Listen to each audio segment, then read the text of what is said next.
Evan Mallory had been driving trucks for 23 years, and Route 50 at night still unsettled him. The long, empty stretch of Illinois woodland on the northeast side had a way of swallowing headlights whole. Out here, even the diesel hum seemed scared to echo. The CB radio crackled softly, mostly static, with the occasional burst of coded chatter from other drivers miles away.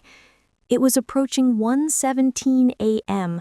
when the noise changed. A sharp pop rang through the cabin, followed by a smear of static so thick it sounded wet. Evan tapped the radio with 2 fingers, habit more than troubleshooting, but the static only grew louder. He lowered the volume and leaned forward, squinting at the dark road ahead. Fog drifted between the trees like pale figures pacing in silence. Then the radio spoke. At first, the voice was warped, stretched thin beneath the noise, but Evan recognized it instantly. He froze, one hand still on the wheel, as a low, trembling whisper slithered through the static. "Evan Mallory, northbound on Route 50, you won't make it past the bend." His breath hitched. The voice wasn't similar to his, it was his.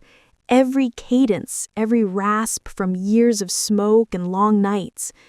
Evan stared at the radio with widening eyes. "Who the hell?" The voice continued, clearer now, dripping dread. "You die in 11 minutes. His pulse hammered so hard the wheel shook beneath his palms. His own recorded tone, older, worn, hollow, echoed from the speaker. "You'll see the lights first, then the trees open, and then—" Another burst of static swallowed the rest.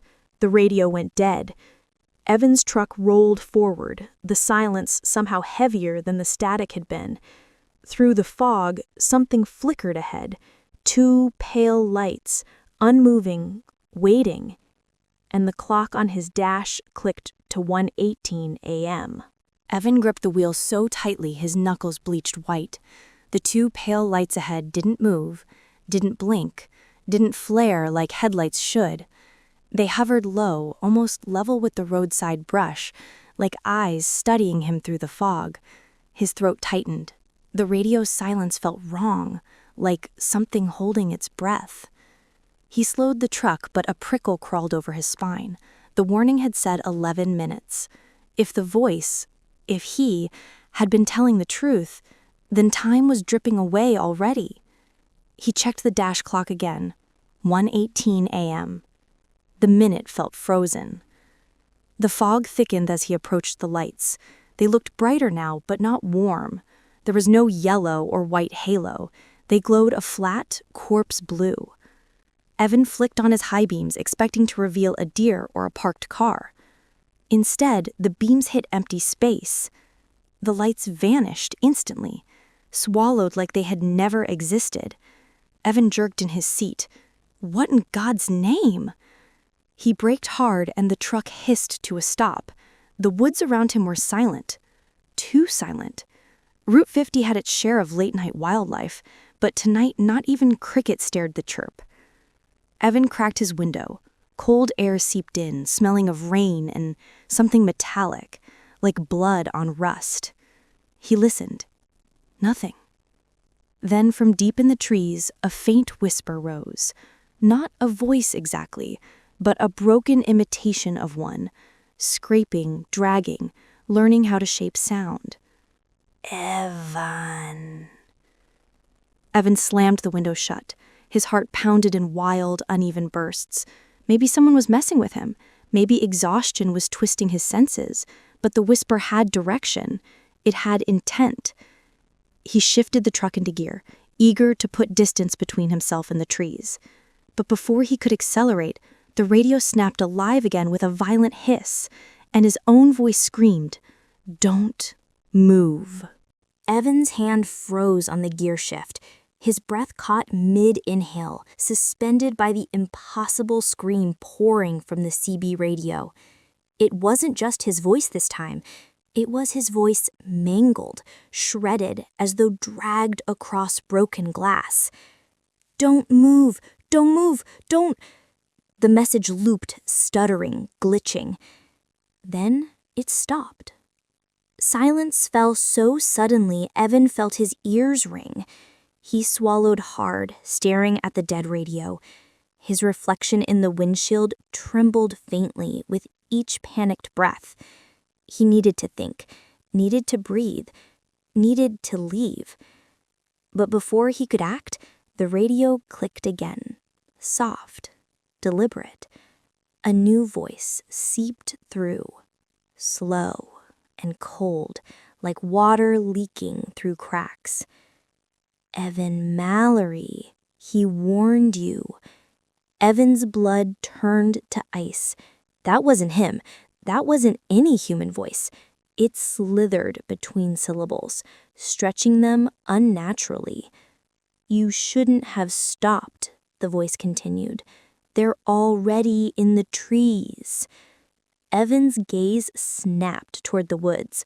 The fog had thinned slightly, revealing the first row of trunks, dark, motionless, ordinary. Yet he couldn't shake the feeling of being watched. Dozens of eyes, maybe hundreds, hiding just beyond the visible line. "What do you want?" he whispered. "To finish the broadcast." The truck light flickered. Once, twice. The cabin dimmed until the dashboard glow looked sickly green. Evan reached for the ignition key. "Don't," the voice said sharply. "You'll only make it worse." Evan ignored it and twisted the key. The engine groaned, once, then died with a choking sputter. All power vanished. The headlights went dark. The heater fans faded. The radio hung silent. "They're at the bend now," the voice murmured.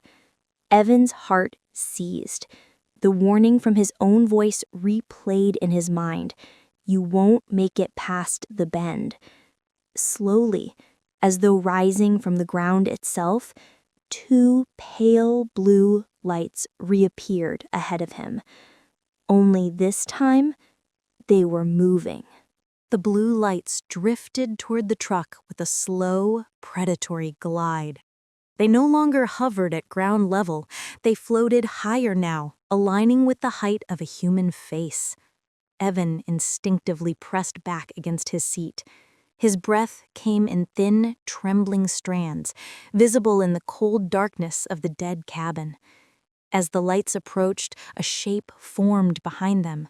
Not a silhouette, not even a body, just a distortion, like the fog itself was being warped into the outline of something upright and tall. Evan blinked hard, hoping exhaustion was tricking his vision, but the shape only deepened. The blue lights blinked. Not headlights, eyes.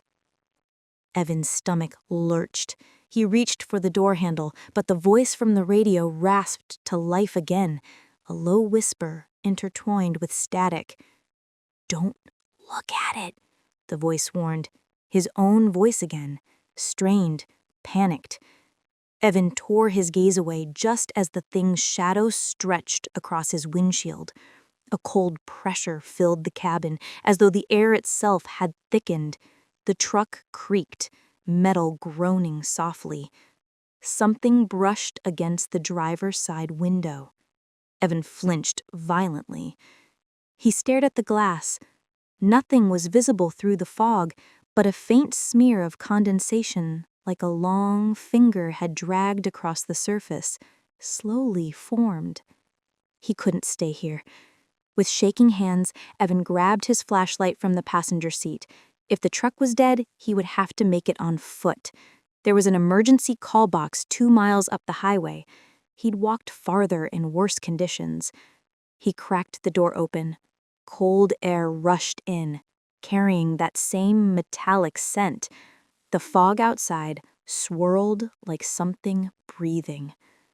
The voice on the radio whispered one last time, barely audible. It's behind you. Evan stepped out anyway, and the truck door slammed shut by itself. Evan froze as the truck door slammed, the metallic thud echoing down the empty highway. The fog clung to him like damp wool, muffling every sound except his own shallow breathing. He clicked on the flashlight, its narrow beams slicing a trembling path through the white haze. The woods loomed on both sides, silent and waiting. He forced himself forward, boots crunching against the gravel shoulder. Each step felt wrong, as though the ground beneath him had shifted a few inches to the left.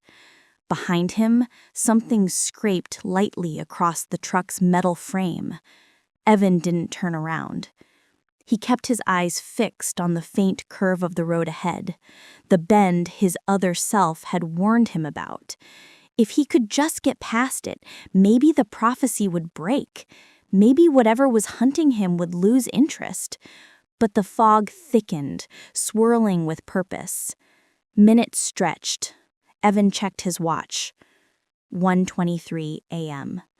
He had 5 minutes left, if the message had been accurate. A soft whisper brushed his ear. "You're walking the wrong way." Evan spun, flashlight beam jittering wildly. Nothing. Only fog and the vague outline of his truck, already half swallowed by the white curtain. He turned back toward the bend. Only the road no longer looked familiar. The painted lines warped subtly, curving in ways that didn't make sense, folding toward the trees as though the forest were pulling the asphalt inward. The whisper came again, closer. "You shouldn't have left the cab." Evan stumbled backward. The flashlight flickered. Ahead, just beyond the bend, 2 pale blue lights appeared, motionless this time, as though waiting to measure his fear. He took one hesitant step toward them, and the fog behind him whispered in his exact voice, "Hurry, you're almost dead." Evan's pulse hammered in his throat as the fog closed around him like a tightening fist. The 2 blue lights ahead remained still, fixed at the bend, glowing with a cold intelligence. He forced himself closer, each step dragging as though the air had thickened into syrup. His flashlight flickered again, its beam bending oddly, warping as if something invisible was leaning against it. Behind him, the echo of his own voice drifted through the fog. "Hurry, Evan. They're almost here." He didn't answer. He couldn't. His mouth felt full of ice. The bend loomed clearer now, but the road beyond it didn't match reality. The asphalt shimmered, rippling like dark water under moonlight. The trees bowed inward unnaturally, their trunks bending like ribs around a gaping maw. Evan stopped. Every instinct screamed to turn back, but the truck was no safer. He tightened his grip on the dying flashlight and stepped closer to the lights. They blinked. A figure formed between them, tall, skeletal, wrapped in fog like rotting cloth. Its limbs were too long, bending at angles that made Evan's teeth ache to witness. When it moved, the fog moved with it, drawn into its hollow shape as though inhaled. Then it spoke, but it didn't use its own voice. It used his mother's. "Evan, sweetheart, come here." The voice was perfect, warm, familiar, impossible. Evan staggered backward, shaking his head violently. No, that isn't real." Another voice replaced it. This time his old dispatcher, barking orders from years ago. Then an ex-girlfriend, then his childhood best friend. All flawless, all wrong. The creature stepped closer, lights narrowing like pupils. Finally, it spoke in his own voice again, calm and inevitable. "You were always going to die at the bend." And this time, nothing remained to turn him back again. Evan stumbled backward until his shoulders struck a tree trunk, cold, slick, and pulsing faintly beneath the bark. He tore himself away, heart thundering, fog curling around his legs like grasping hands. The creature approached with steady, deliberate strides, its blue eyes brightening as though feeding on his fear. The radio in his truck crackled to life behind him, even though the engine was dead. Through the fog, Evan could just make out the cab's interior strobing with pale, static light. His own voice emerged once more, but this time it wasn't a warning. It was a narration. "Evan Mallory," the voice said calmly, age 46, final moments recorded on Route 50, cause of death, contact with the signal entity.